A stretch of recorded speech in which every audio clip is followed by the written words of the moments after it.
In the beginning, I always liked the idea of having an intro for the video. It explains who you are, you know, it's a little bit of tidbit of just saying what you're about. And I thought just having AfroSenju's in text was good enough in a cool way.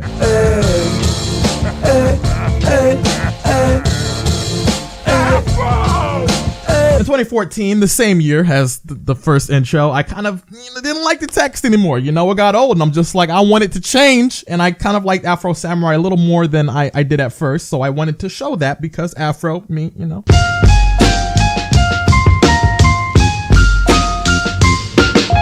As 2014 came to a close, I started liking the idea of making a new intro every year. That way I can focus on making content the whole entire year and not get distracted with the idea of I need to change. So that's when I started to take that into motion and put everything I've learned that prior year into my intro to kind of, you know, see how much I've grown.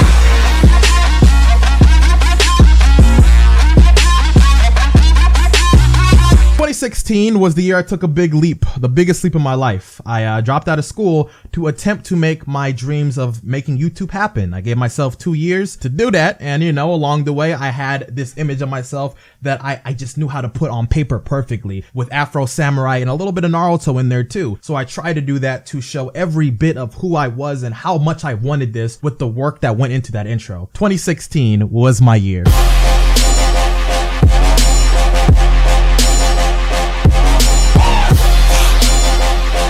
At this point after that, I moved into my own place and my dreams became a reality. I had everything I ever wanted from that point onwards in my life. All my goals were literally accomplished and I didn't really know what to do besides go by the same formula that I've been going by since it obviously worked for me. So what I wanted to show with this intro was kind of like confirmation that I am the same person. This is me with a little bit of deep meaning on the side that I can explain on a later date.